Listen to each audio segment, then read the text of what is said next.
Alright, what is up YouTube? It's your boy Jay, come back at y'all with another YouTube video, man.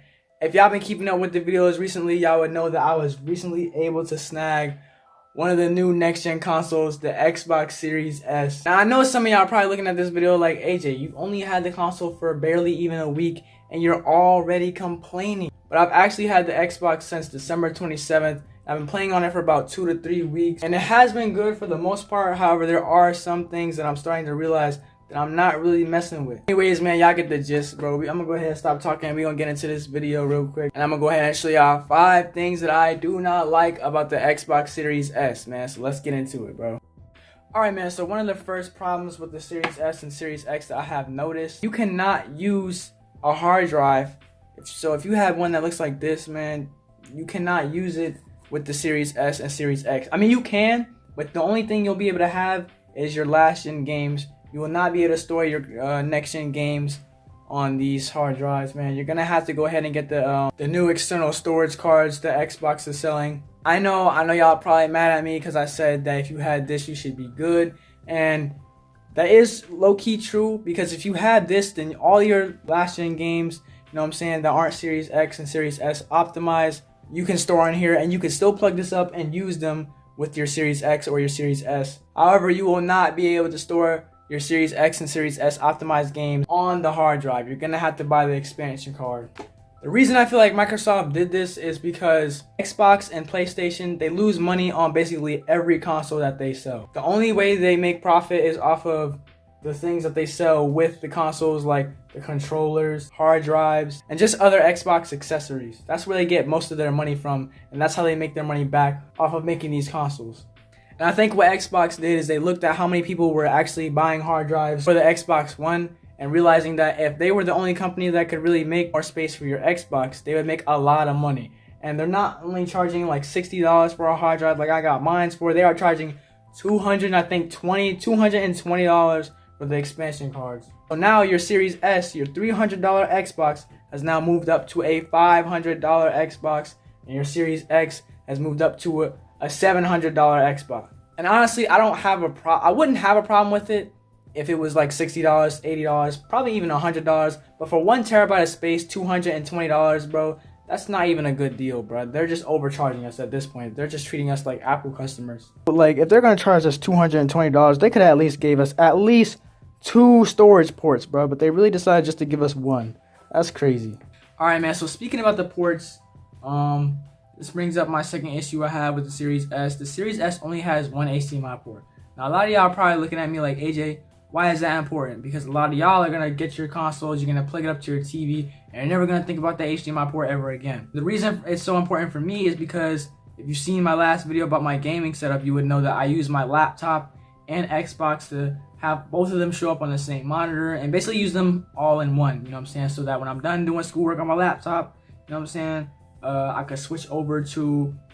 I could switch from the OneGuide app to, I don't know, Call of Duty, and play Call of Duty. When I don't want to play Call of Duty anymore, I can switch back over to the internet on my laptop and watch anime or do whatever I normally do, you know what I'm saying? And now I can't do that anymore. Now if I want to use my laptop over here at the desk, I have to get a whole second monitor, which is almost another $200, which means I would have spent $400 alone on monitors, when if they just put the second HDMI port on the Xbox, I wouldn't have to deal with any of that. It's really crazy to me on why they would do that, because if you remember about the original Xbox One, one of the biggest selling points was that the Xbox One was basically like a, I don't know, what would you call it, like an all-in-one entertainment system, you know what I'm saying? You could do everything through the Xbox and on one screen. You didn't have to jump from Xbox to laptop, you know what I'm saying, switch HDMI cords, you know what I'm saying? You didn't have to do all that stuff. Just gonna have to deal with having 1 HDMI port, I guess, and buying another monitor. It doesn't really matter, because I plan on doing that anyways. By the way, my gaming setup is almost complete, man. So new video gonna be on the way soon, man. Y'all just wait.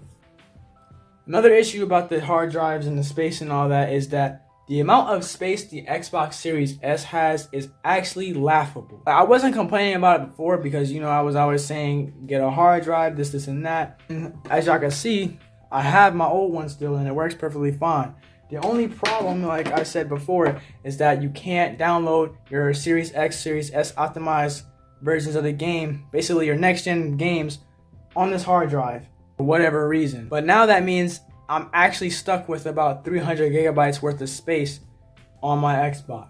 You know what I'm saying? It says it has like 512, but you're gonna end up using about, I think, I don't know, 100 of that just on like system updates and stuff like that. And that's probably the most annoying issue I have with the Xbox, because it's like they knew that, and there should be no reason why I can't download games on my old hard drive. The only thing that there is new to the games is that there's better graphics and the games are bigger in size.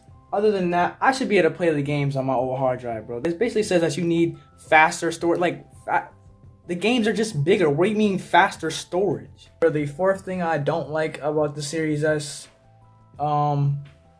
is the fact that the UI is the exact same as how it is on my old Xbox. If you don't know what a UI is, it's basically like the user interface, basically the home screen and stuff, the way everything looks and is set up.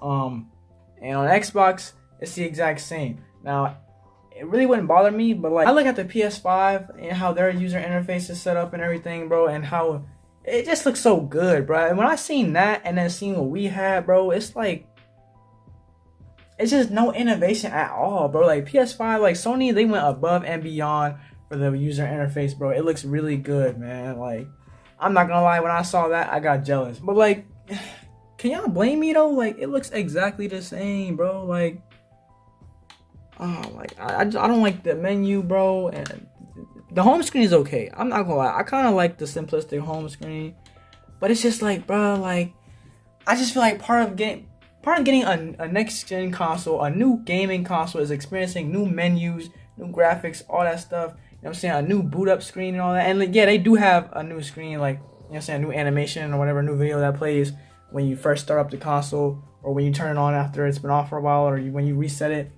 But it's like, it's not that cool though. Like, is it better than the last one?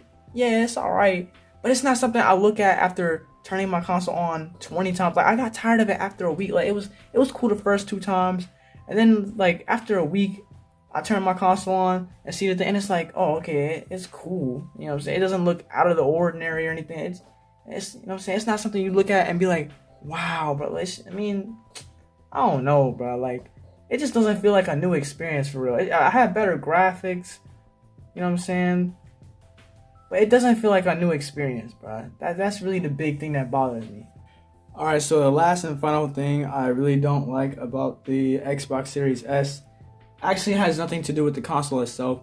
It actually has a lot to do with the controller. Now, if you guys seen anything about the controller, you know that it looks different. It is actually a little bit smaller, but the real new addition really is this thing right here that basically allows you to capture screenshots and basically screen record your, you know what I'm saying, your gameplay. I just feel like it doesn't deserve a whole button, bro. Like, it really doesn't.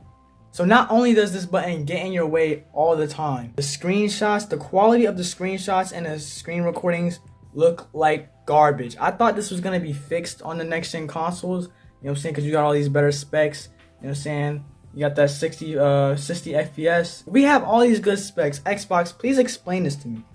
Why do my screen recordings look like utter trash? It doesn't make sense to me. Yeah, bro, other than that, it was really kind of hard to find things I didn't like about the console. A lot of it I figured out over time, but I mean, that's really just like nitpicking, really, because a lot of the stuff I'm fine with. You know what I'm saying? The graphics are great. The console does not overheat. I don't know why a lot of people were saying that basically the consoles were exploding and having heat issues. Like, yeah, the console gets hot like any other console or PlayStation, and even maybe a PC, but it's quiet. Like, sleeping with my old Xbox, like when it was on and downloading something, or even when it's off, the thing made so much noise. Sometimes I would turn the power off to my entire setup just so that I could sleep. But now, I'll be cooling with this thing on. It still does make a little bit of noise. For the most part, this thing is quiet, bro. Like, it really doesn't make much of a sound. But anyways, man, that's pretty much it for this video. If you like this video, make sure you leave a thumbs up, like, subscribe, and comment down below what videos you want to see next. I'm not really a gaming channel, so this might be the end of the Xbox or anything to do with gaming for a while. But other than that, man, I hope y'all enjoyed the video. Like I said, make sure you like, comment, and subscribe, and we out.